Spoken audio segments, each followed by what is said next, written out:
sharafni maallaqaadhaa meeqarra akka jiruu fi hanga manga dabalee fi hanga maka kana sakkaataa karaa salphaa ta'een bilbiluma keessaniin osoo nama takka hin gaafanne maallanni isin biyya erguu barbaada sun birri Itoophiyaatti meeqa akka isinii sharafamu biyyee dandeessanii isin barsiisa. Egaa daawwattoon kiyya waan kana kan baay'een argeet faatu viidiyoo kan laayik share gochuun nafaa turaan hordofa. Aappii tokko bilbila keessanitti gad buufatu aappii kana gad buufachuudhaaf as Google Chrome keessanii galtanii achi booda bakka sarchii kanarratti tokkoof kilikni gootu achi booda bakka sarchii kanarratti gola Oromiyaatti ni barreessitanii gola Oromiyaa.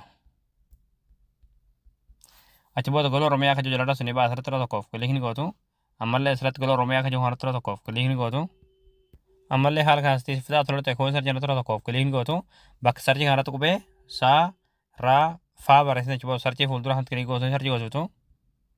Achi booda haala kanaa suuraa kanatti fitaa suuraa kanarratti tokkoof kilikni gootu. Achi booda appichi gad buufachuudhaaf sirra olusaa gad deemtu olusaa deemtu manumaati.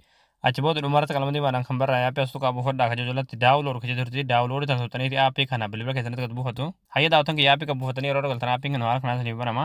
Kan olii kanarratti alaabaa biyya jirtanii ni guutu jechuudha yookiin immoo biyya jirtanii filattanii kan gadarratti immoo Itoophiyaa ni filattanii jechuudha. Achi booda qarshii hanga erguu barbaadatan ni barreessitan jechuudha. Fakkeenyaaf riyaala 1000 erguu barbaanne haala kanaan qarshiin 1000 Itoophiyaatti meeqaan akka isiniif sharafamu beekuu dandeessanii jechuudha. Haala kanaan karaa salphaa ta'een sharafa maallaqaadhaa hanga dabalee fi hanga qannasee meeqaan akka jiru beekuu dandeessan.